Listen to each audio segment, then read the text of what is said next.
On today's show, you talk about shortage of officials again, like it's a difference in Western Kansas where it's more rural versus Kansas City. They may have plenty of officials, but they can't get to a 3:30 ball game or their job doesn't allow. So again, and I think, it's hard too because, even football, we probably have plenty of football officials, but everybody wants to play on a Friday night, and sometimes that's just not feasible.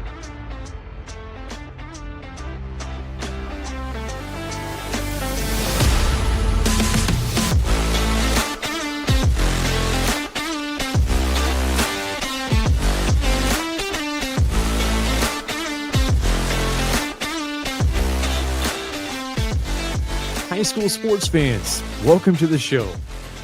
Non-high school sports fans, I'm not exactly sure what you're doing here, but you're also welcome. It's an all-inclusive show. The countdown is on for one of the best times of the year. High school athletics returning in Kansas truly is one of the most beautiful times of the year. Here's a look at the lineup for today's show. Weston Moody of Wamego football will join us shortly with today's leadoff question. He was a part of many of those Salina South and Central rivalries. We'll talk about one of those episodes. Brent Maycock, KSHSAA coverage staff writer, will tell us a story about a recently inducted KSHSAA Hall of Famer. Daniel Myears of Mulvane and Mike Berg of Wellsville recently named the two Shrine Bowl coaches for next year's game in Emporia. They'll be joining us for a quality time interview. Scott Goodheart, KSHSAA Director of Officials. We'll talk all things officiating in Kansas. Chuy, Loera, soccer insider, will give us the landscape of the upcoming fall season for boys soccer. And Rhian Swanson, a member of the University of Kansas Jayhawks volleyball team, formerly of McPherson High School, will be our next level talents toward the end of the show. Let's get right to it with today's leadoff question. Today's leadoff question with Weston Moody, the head football coach with Wamego High School. Coach Moody, today's question is the best high school game you have watched in person. Okay, I'm gonna start this by asking you the question. Is this one that I coached in or one as a fan, or does it really matter? You can't ask questions back. No, you can. It can be either one. So anything that you saw in person, whether you're on the sidelines or actually watching. Okay, because, man, I've been a part of a lot of crazy games, but one that always sticks out in my head, especially being in the rivalry of Salina South and Salina Central, basically throughout my childhood and watching all those great games and then being a part of a lot of those. It was actually the year after I graduated. I came back from college and I was watching the Salina South, Salina Central game, and they were knotted, tied at the end of regulation, and the Salina South actually was buried deep in their own zone, and they decided to punt it, and the wind was kind of blowing into them a little bit. And so I think the punter was Craig Durfee at the time, punted the ball. It got kind of stuck up in the air, and Central fair caught it at the 50-yard line. And Diener, knowing the rules, Coach Diener knowing the rules, he declared to free kick to win the game. And I think I heard more groans in the stands for people that had no idea that rule even existed. And I'm sitting there thinking, like, I remember practicing this, Coach Stonebreaker, during the time I was playing at Salina South. I remember that we practiced this a bunch where we would fair catch it and we'd roll our kicking team on the field and free kick it. Well, his kicker was pretty legit and kicked the 50-yarder off the tee, and there's nothing you can do about it with free kick. It's just their kickoff team and defense is out there, but they're basically out there to return it if it falls short. And Salina Central won that rivalry on a free kick. I've never seen it again.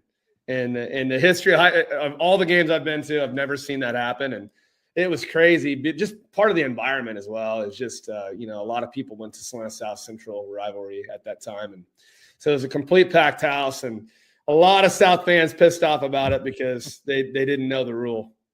Did you have a pretty good idea once you left that game? Like, there's not going to be very many games that are going to top this? I was like, man, ESPN has to have this on their top 10 because I don't think that I've seen it on the TV since that time. I have never seen that free kick happen. Maybe once, but out of all the quirky rules, and being a rivalry game like that and just all the emotion, it ends on a free kick where it's uncontested. There's no rush or anything. And, oh, man, I could see Coach Stonebreaker on the sideline with his hat, his typical take his hat off, and I could see him, pacing on the sideline. I'm like, he knows he's he's got a free kick and this kid can boot it. And that's a typical Coach Diener, and he knew all the rules and took advantage of it. That's today's leadoff question with Weston Moody, football coach for Wamego. Thanks to Wamego football coach Weston Moody for our leadoff question response. He was part of many of those Central and South rivalries in Salina. Good information. We'll take a short break in the action. When we come back, longtime sports writer in the state of Kansas, Brent Maycock, now with KSHSAA Covered. He'll be joining us next. This is Kansas Sports Chatter.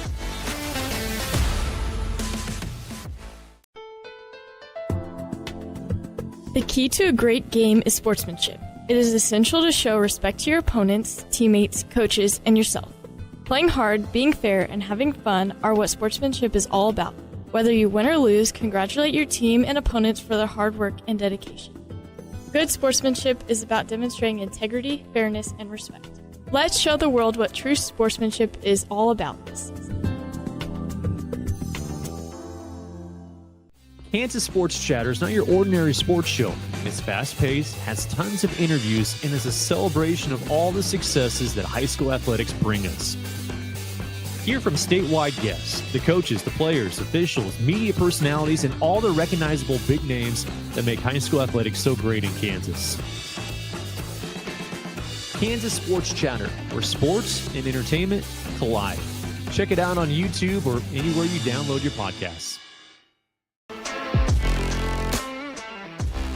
Welcome back on Kansas Sports Chatter. It is time now for Story Time with KSHSAA Covered, as we get to talk with one of the staff writers for the Kansas State High School Activities Association with KSHSAA Covered. And joining us today, Brent Maycock. Hey, Brent, appreciate your time and jumping on. Absolutely. A pleasure to be here. Well, for you, I know you guys are getting into your full swing as far as the fall previews. Those are definitely underway, but for you this summer, you were able to cover one of the inductees from KSHSAA for the Hall of Fame, and there's a pretty good guy out at Topeka-Sema that won a lot of baseball games. Yeah, Steve Bushnell, he was one of the inductees this year, 5 of them that went in with some other guys like C.J. Hamilton from Silver Lake. He'll actually be presented his award during the upcoming football season, so we'll have a story in the fall about C.J. and his legendary career there at Silver Lake, and then the other inductees that went in. But yeah, Steve Bushnell is somebody I've actually known kind of since my very first days in high school or in journalism in Kansas. When I arrived at Emporia in 1991, Steve was just finishing up his career at Emporia State, and he coached the Legion team during the summer. So one of the first beats I had during the summer down there was covering Legion baseball, and lo and behold, Steve Bushnell was one of the head coaches of the Legion programs down there. So Steve and I's story kind of interacts and intertwines for about 30 years or so. Well, I mean, reading your article, and you just looked through his bio, I mean, with the 22 years at Topeka-Sema from 99 to 2020, 9 state championships, 400-plus wins, it seemed like an easy decision to put him into the Hall of Fame. Yeah, I believe it was. I mean, there's so many great candidates that come up for the Hall of Fame every year, and going through that list, we have a committee on staff here that involves not just people on staff with KSHSAA, but some other people from different backgrounds and things, and those are the ones that really select who goes into the Hall of Fame. I really have no say in who gets picked, but when Bushnell's name came across, at whatever point that was going to be. He was going to be a no-brainer, just what he was able to accomplish at Seaman. Seaman had a pretty good baseball program when he arrived there as first kind of just an assistant coach, and then when they were ready to turn the program over, and really they were thinking about turning it over to a guy who ended up being Steve's longtime assistant throughout his coaching career. They kind of coached hand in hand, and that was Mark Semino. But Semino had kind of been the more tenured coach on staff, and they were ready to hand it over to him.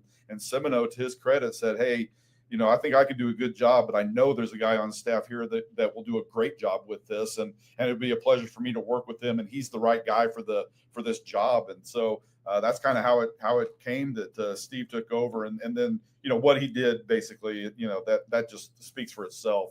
The success he had there, all the state titles, the consecutive streak of going to state. I mean, yeah, he was the right guy for the job, no question. And you talk about guys that bleed their program's colors. You said that he actually got the Topeka Seaman S tattoo. Is that right? He did. Okay. It was so he kind of designed this Seaman S that's kind of become synonymous with their school, and is not a mascot obviously, but it's kind of their logo that they use for most of their sports now. And when he took over the Seaman program, he kind of wanted to put his imprint. He said he was a big fan of the University of Miami that had the split U. And so he kind of wanted to incorporate that into the Seaman. And so he worked with it was a local sporting good dealer here that's now no longer a business, called Aces. And they got together and they came up with this split S. It's that Seaman has now become, kind of known for. And now, you see different programs will use variations of it. You might have the color scheme reversed, right, or things like that. But it's now as much a part of Seaman as the Viking itself. So yeah, his son was a senior back in around like 2008, 2009, I believe it was. And his son made a bet with him and the team, and they said, hey, if we win state this year, you're going to get the S tattoo. So he said, all right, I will do that. And lo and behold, they won state. And I originally had thought that he got it with his first state title and then just kept adding the years, and he was going to run out of space on his arm because he's not a very big guy. And so, he would have had it, up his shoulder, maybe even like a sleeve, a tattoo sleeve. Yeah, exactly. But he never added the years. It was just the S. And ironically, it was a former player of his that gave him the tattoo as well. So it was a former pitcher that he had, during his career there, who went into the tattooing business, and that's who gave him the tattoo. And so, yeah, it was a bet with his son, and the son was able to cash in on it. And it was kind of inspired by, I think, Rick Pitino, like the previous year, had made the bet with his Louisville Cardinals that if they would win, if they won the national title, he would get his first tattoo ever. And so it was kind of taken a little bit from that as well. But yeah, so yeah, he's got that S on his bicep, and he certainly has flexed it throughout the years. Very much so. Hey, Brent, really good story. Appreciate your time, and we'll talk to you soon. Absolutely. Thanks for having me on. That's Brent Maycock, one of the staff writers for Acacia Covered, and that'll do it for Story Time. Stick with us. Quality Time interview is next. Whether it's a Friday night football game or a Saturday Scholars Bowl tournament, there are many people behind the scenes to make these activities function.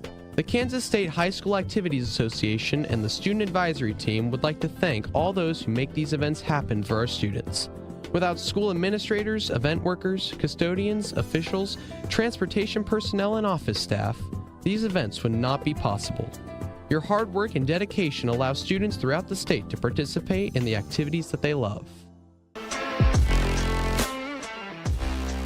Welcome back on Kansas Sports Chatter. It's time now for our Quality Time interview, a segment where we get to spend a little bit more time with our next guests. And today's Quality Time interview goes over to the upcoming season's head coaches for the Shrine Bowl. That'll be take place in 2026 in Emporia.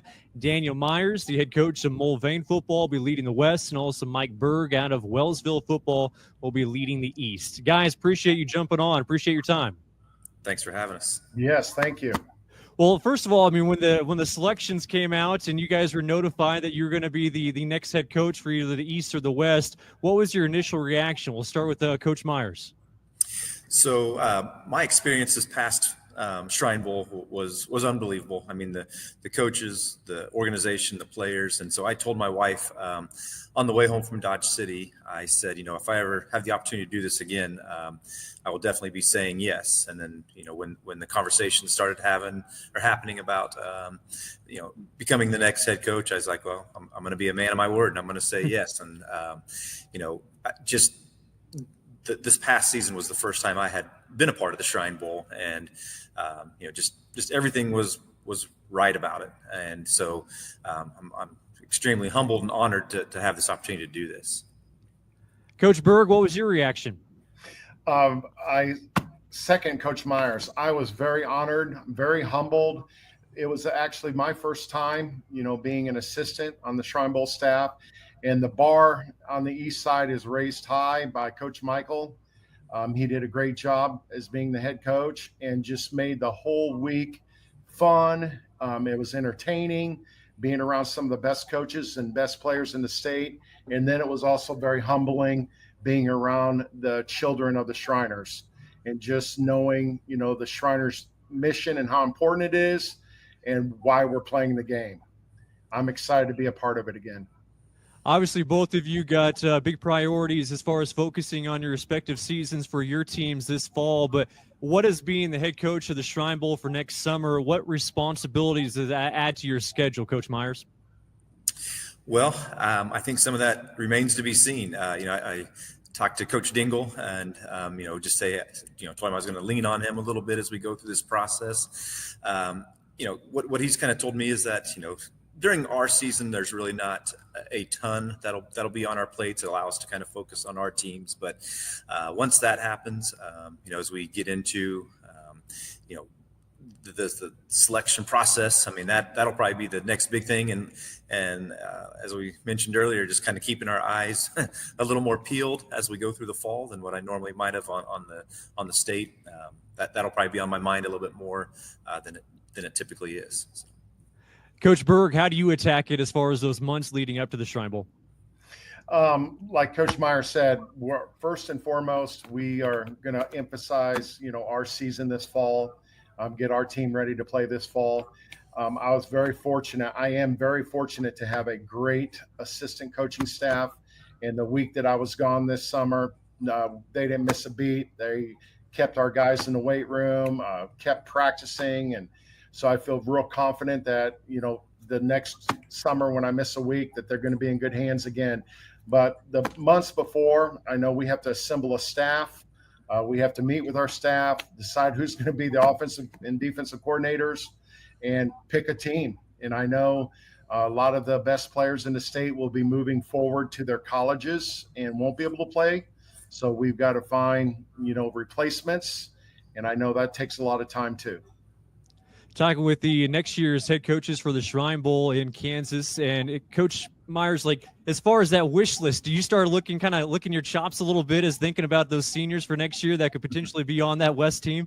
Yeah, like Coach Berg just alluded to, some of those top players on both sides of the state, have to decline that offer, which, I totally understand. Be nice to see some of those guys sometimes, but when you see the top talent that our state, and again, I think the state of Kansas has a lot of talent, a lot of hidden talent in there too. You just kind of, you really like, okay, we can do this, we can do that, and you start, like you said, compiling that wish list of who you hope you have the opportunity to put together as a team. I know getting the cart way in front of the horse, Coach Berg, but as far as, players that you're already thinking about, anybody, you don't have to mention names or anything like that, but have you already kind of thought about maybe some of those 2026 prospects? Well, I would like to thank Sports in Kansas for all their posts on X. I have that bookmarked, and, I haven't really looked into the players yet, but every time they put, this is a player to watch out for, I make sure it's an East player that I'm looking at, and, I keep it bookmarked, and it's going to be exciting to go back to those posts and see what kind of season they had, the pre-season expectations, see if they match the postseason, records and awards. You go back to. I couldn't agree more with that. That's perfect. I think you need to start having Coach Berg go first, so I can just say ditto. Everything he's saying is spot on. Because I've done the same thing. Watching those guys, I'm like, okay. So I couldn't agree more with that. It's exciting. So. All right, we'll start with Coach Berg on this question then. So you go back to even that Shrine Bowl in Dodge City. What is that week like once you get those guys together, even starting the practices before you arrive to the site? I know it'll be in Emporia next year, but what's that week like when you have some of the best prospects in the state and getting them to get all on one page in 1 week? I thought it would be really hectic. I thought it would be our hairs on fire running around. But Coach Michael had everything so organized. Our defensive staff met several times. Our offensive staff met several times. We decided to keep our playbooks simple so that our guys weren't thinking and just got to line up and have fun and play football. The week was just a lot about camaraderie, getting to know each other. Our guys just became best friends within a week. We still have a text chain going and wishing guys happy birthday, asking guys how they're doing. It's just been, something that has lasted longer than I thought it would. Sometimes you coach an all-star game and you're excited and you're with those guys for a whole week and then you don't hear from them again. We're still hearing from our players. So our coaching staff did a really good job of keeping our guys close. Coach Myears, what was your experience like this past summer? Yeah, kind of the same thing. Again, being a first timer coming in, I really didn't know what to expect, but it was such a smooth transition. The kids wanted what was best for one another. They kind of, like Coach said, we, developed that brotherhood and that bond. And again, it just was about as smooth as I could have anticipated it being. You step out and you have, obviously being the top guys, they were all the top dog at their team, on their teams, the alpha guy, and just, their willingness to sometimes take a back seat to other people, what was really cool to see, kind of, especially at the quarterback position. We had three really good guys at the quarterback position. They all kind of, defaulted early to one. And I mean, they all three played in the game and, they were their biggest fans as they did that. So, but again, like Coach said, you kind of just try to modify your playbook a little bit to find out, so you don't overwhelm them, and then you start kind of small, and then if they're ready to, take on more, just give them more, and just give them until, Coach always would say, they'll tell us when they've had enough. And so we just kind of started with that philosophy of just, hey, we'll start small, and if they're ready to add some chunks, we'll do that. And, we had the ability to do that a little bit. So. Coach Berg, you kind of alluded to this already, but as competitive of a game as that is, and as much fun it is for a coach and those players and everybody involved, you mentioned kind of that bigger purpose with the Shriners and obviously getting to experience and getting to witness the kids out there as well. Just how much of a fun experience was it for you, and can kind of tell from the players as well? Our players were, I think some of our players were in shock when we went on the hospital visit and when the children came in and spoke and told about their stories, and just how blessed everyone is. Even the children of the Shriners are blessed that they have the Shriners to support them. It was very humbling. It was eye-opening. And, we met some children that are going to be friends with us forever. I have a mom that has still texted and said, "Are you going to come watch my son play football?" One of the Shriners' sons was in middle school football, and I'm going to go watch him play a game. So it was a very quality time. Coach Myears, what was your experience like, and just kind of seeing that bigger picture?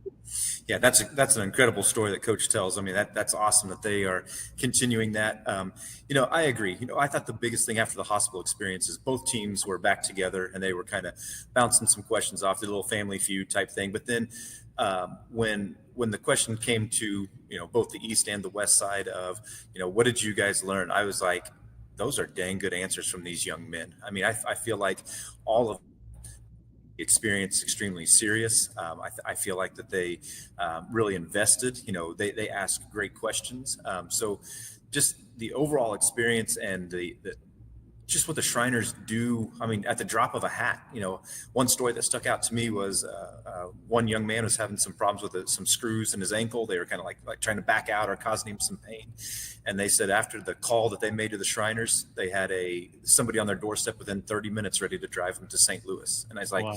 Just that that willingness and that unselfishness to drop everything and make that, 6-hour trip, whatever it is, to St. Louis from where they were.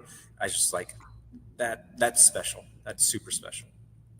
Hey guys, appreciate your time. Best of luck with your respective seasons, and looking forward to see what rosters you put together come January. All right, awesome. Thank you for having us on. Thank you for putting this together. Yes, thank you so much for having us. It was great. Coach, nice to meet you. Nice to meet you, Coach. That is Mike Berg with Wellsville, and also Daniel Myears with Mulvane football, the two Shrine Bowl coaches for next year in Emporia in 2026. We'll take a break, come back with more Kansas sports chatter right after this.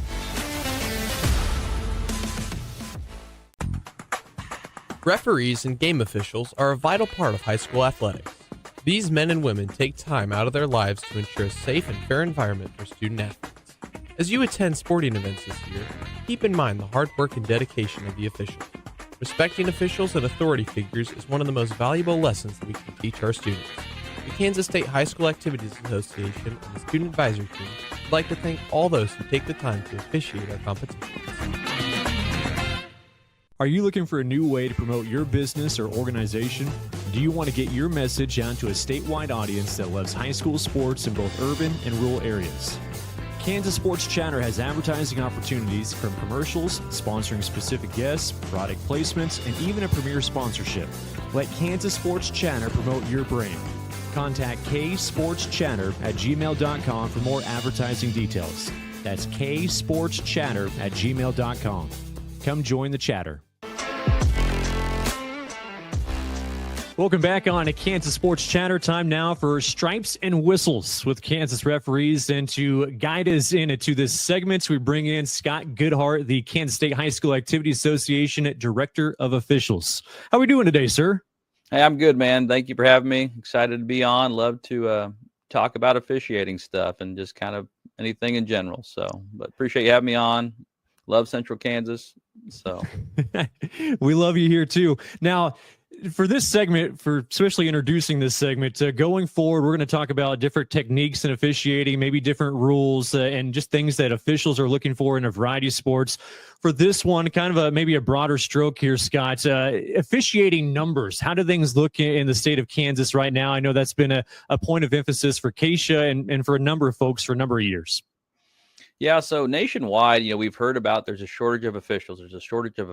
And ultimately, I think, yes, there has been, or maybe by a location or by a sport, or just due to the time of the start. And NFHS came out just this past week with a note saying that, hey, there's a shortage of officials. However, there's really not, because we are past the pre-pandemic numbers. So, ultimately, just a few numbers to share with you. Our numbers have increasingly been growing ever since the pandemic, whether it's, people need the money, more stuff we're doing with educating schools and people pushing that curriculum. But ultimately, we're up 279 officials just in our state. Wow. Last year was 5,288. Now, granted, those, you talk about a shortage, and it's, when you talk about shortage of officials, again, like it's a difference in Western Kansas where it's more rural versus Kansas City. They may have plenty of officials, but they can't get to a 3:30 ball game, or their job doesn't allow. So again, and I think, it's hard too, because, even football, we probably have plenty of football officials, but everybody wants to play on a Friday night. And sometimes that's just not feasible too. So, but like I said, ultimately, I think pre-pandemic, obviously they said that numbers were low, but we're getting back to a good state. So now obviously the biggest thing is to continue to trend that way and keep that way moving.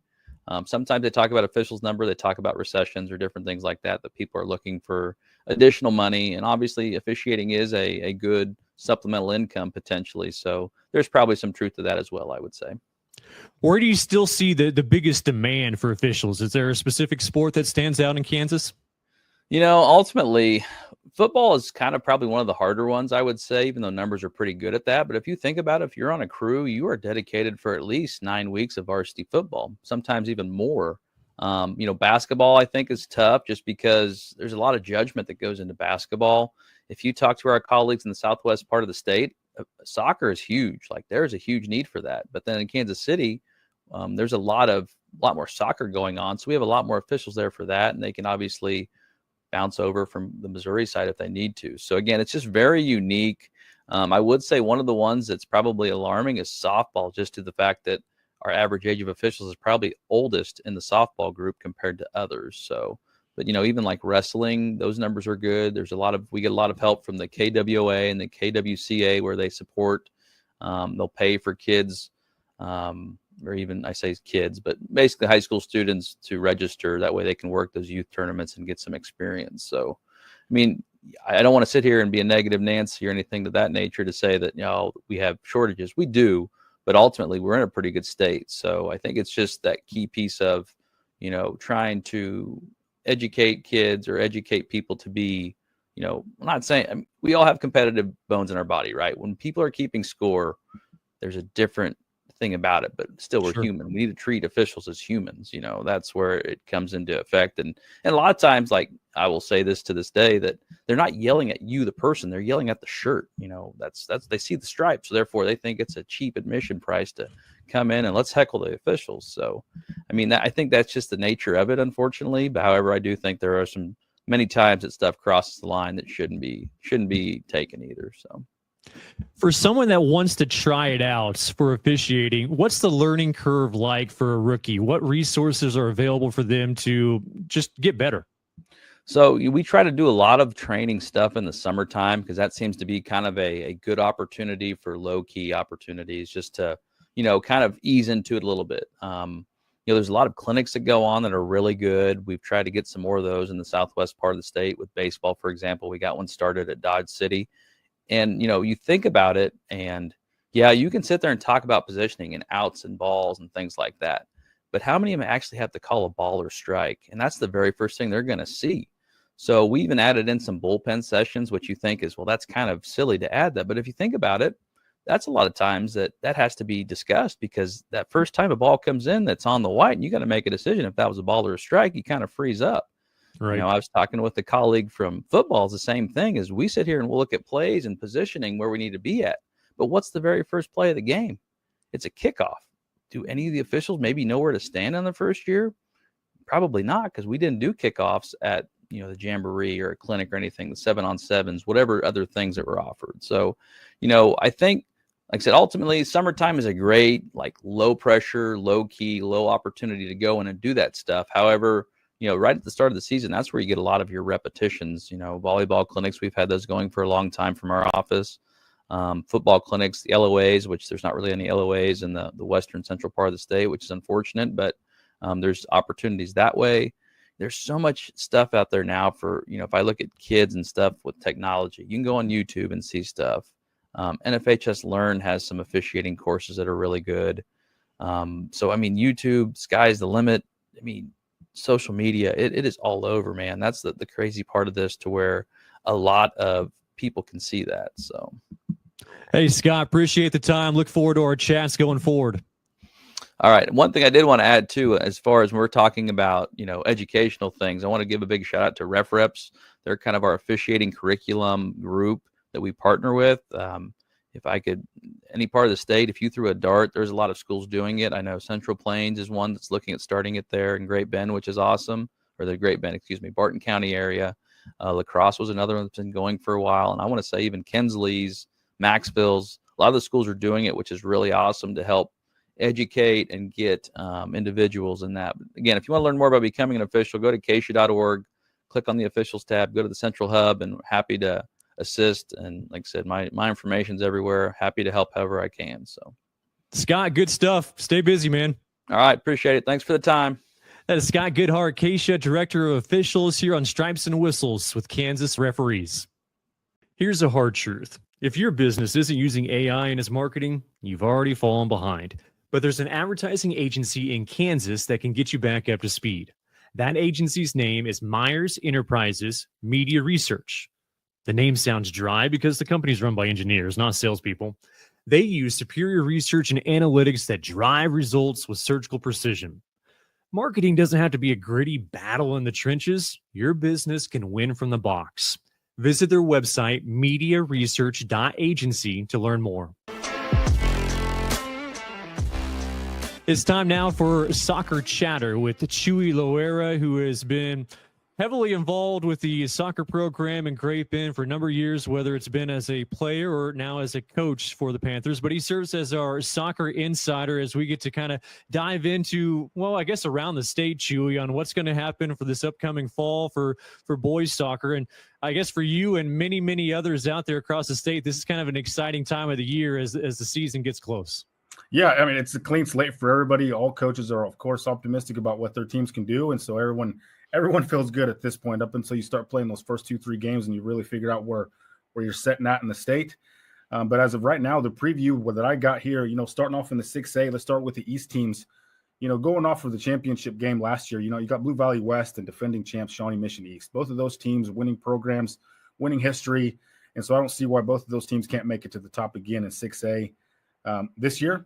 With the sleeper team, which probably doesn't make a lot of sense with Mill Valley being a sleeper team, but I don't think too many people are going to pick them as of right now to be in that championship game. So I'm going with them as a sleeper team to upset some teams and maybe even end up in that Final Four situation. Going down to 6A. 6A lost probably arguably one of the best coaches in that they have, with Dodge City losing Coach Saul to the Kansas City area. But their AD did a phenomenal job in hiring Coach Raul de la Torre to step in. So I really don't see Dodge City losing a step. If anything, they're going to continue the trend and maybe even move up. That guy is a top quality coach. He's involved all the way from their youth development all the way to the semi-pro ranks. And so that guy's got a lot of respect from the community there. And I see him continuing to take Dodge City in the right direction. In the 5A East, you got nationally ranked Blue Valley Southwest. They're in the final, it seems like every year. 7 out of the last 8 years they've been there. And so it's only right to assume that they're going to be a favorite again for the 5A. Spring Hill, they lost to St. James in the quarterfinal. I think they got enough returning experience in the playoffs to being early in the 5A East. And so I look forward to seeing them still playing when November comes around. 5A West, you got May South and Blue Valley Southwest, which, of course, those two teams, it seems like they live in the 5A title game. It seems like, I think, what is it? They're in the championship conversation already. They've been there the last 3 seasons, and I think out of the last 5 or 6 seasons they've played for that championship game. And, going past those two teams, I think Salina South, they've got a good chance. They've won a state championship game before. They won, I think, 17 games last year with the 4th place finish in 5A. They've got plenty of talent. We've seen them play also in the summer. Coach Trey Crow's done a good job of keeping those boys disciplined. They got a good team soccer culture over there. And combined with the talent they've got, another 4A finish isn't out of the question, with maybe their 3rd semifinal appearance also.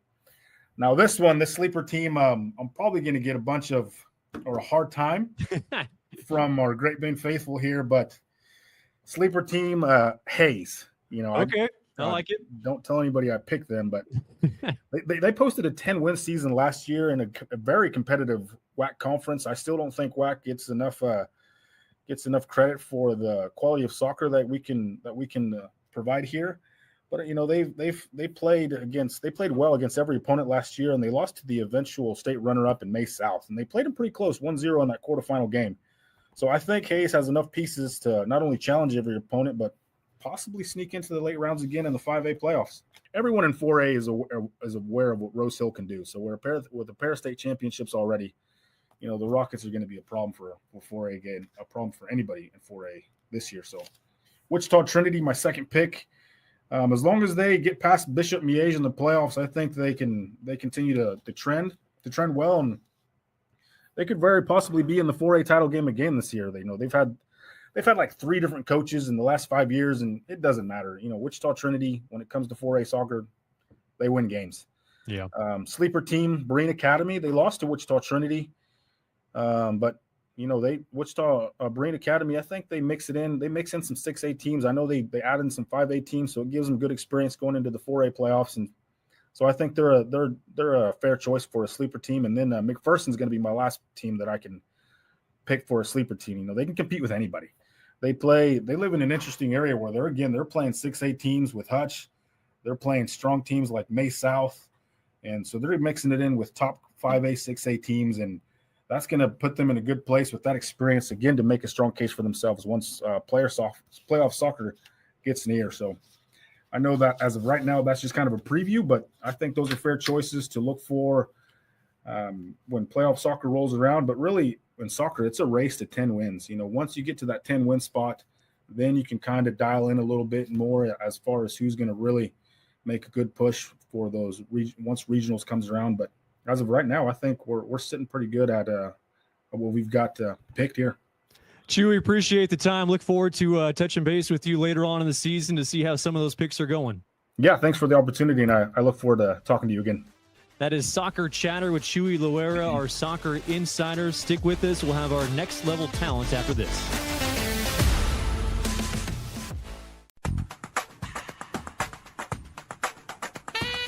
Being hydrated is essential for performing at your best.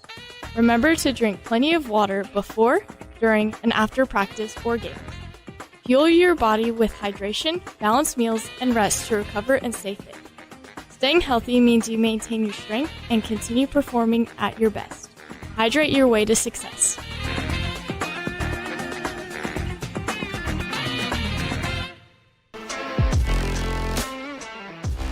Welcome back on Kansas Sports Chatter. Time now for Next Level Talents, where we get to talk to former Kansas high school athletes that are now competing at a college or university in the state of Kansas. And to help us out with the segment today, we go to Lawrence to be joined with the University of Kansas volleyball player Rhian Swanson. Hey, Ryan, appreciate it. You're going in your senior year. Does it feel like 4 years removed, 4+ years removed from McPherson High School? No, it's crazy. I feel like I was just there last year. I mean, I remember state volleyball. It feels like yesterday, so it's crazy. For you, McPherson, roughly about 2.5 hour drive from Lawrence. Was that part of your decision when you eventually chose the Jayhawks? Definitely. I mean, I'm the homebody, so staying close to home was always in my back of my head, like trying to figure out where I wanted to go. I have 3 younger siblings, so I wanted them to be able to come to a lot of my games, and so they've been to almost every single one, so it's really cool. And I mean, I can go home whenever. So, well, let's rewind 4 years ago. What do you remember about playing at McPherson High School for volleyball? What stands out? Yeah, I mean, I grew up with all of the kids I was playing with. So it was basically playing with my best friends. We grew up from elementary school playing club together. And so it was just some of the best times. Making it to state 2 times, what was that experience like at McPherson? It was super cool. I feel like I was younger. My first time, I think I was a sophomore when we made it. So it was super cool getting that experience. And we also moved down to 4A, which was a big change for us because we had been 5A previously. So it was easier competition, but we kind of felt like we fit in more. And so we could compete at that level. Any specific matches? I know this is a while ago, but any specific matches that stood out to you that you're like, man, those are some heck of matches? I mean, yeah, our rivals is Bueller, so anytime we got to play them was super fun. I feel like one of my first freshman games was super fun because, I mean, they were chanting like she's a freshman, all of that stuff. Just all of it was super cool. When you go into a match like that with McPherson, Bueller, whatever sport it was, what was the intensity like in that rivalry? It's crazy. I mean, we'll get like shirts ordered that say something against Bueller or whatever. We'll have the whole pregame meal just towards getting ready to play against them and have tailgate stuff going on. It's super cool. Just the whole community comes together and tries to hype us up before we go into that game or match. Any specific things that you learned in high school at McPherson that stood out to you and also that you kind of carried you into your collegiate career that has helped you with the success that you've had? Yeah, I mean, I would say one thing that we really talked about in McPherson was having cocky confidence. So just being not like overly cocky or overly confident, but just having like that medium line to where you can go into a game feeling confident with your abilities and your skills. And that really transitioned well to college and being like a young freshman playing against some like 22-year-olds. So that really helped me with everything. Anybody that you looked up to when you were growing up, whether they were playing at McPherson or somebody that kind of helped you out in your career? I think definitely just all the KU girls that were here when I was looking at coming to KU. They all were super welcoming when I would come on visits or anything like that. So I really looked up to all of them. Once you arrived on campus there in Lawrence, what was your first maybe a welcome to collegiate volleyball moment? Were there any specific details that you remember like, whoa, this is a different level? Yeah, probably my first semester. I mean, the first day was crazy, just having to go to class, go to weights and volleyball practice. But definitely when we played Nebraska in the spring match of my first year, I mean, I was 17 playing in front of a sold out crowd. It was super cool and crazy, just a crazy environment. But it definitely helped me later on. You talk about making that step from prep volleyball to collegiate volleyball. I mean, there's some obvious answers, but what is that step like for you, especially going back to that freshman year? What was that transition like? I mean, it's just crazy being probably the best hitter or best volleyball player in your gym to come into a team where there's 20 of you, basically. There's all of you playing at the same level. So you just have to kind of wrap your head around that and realize that if you want it, you're going to have to work for it. Hey, Rhian, appreciate your time. Best of luck this fall. Thank you. That is Rhian Swanson with KU Volleyball joining us here for Next Level Talents. Are you a person that's always on the go? You can still easily keep up with Kansas Sports Chatter with the audio podcast. Hear each episode on Spotify, Apple, or wherever you listen to your podcasts. Make sure to follow the Kansas Sports Chatter podcast. That will wrap up another episode of Kansas Sports Chatter. You can find an archive of all the full interviews and full shows by liking and subscribing on YouTube. Thanks for joining the chatter, everybody.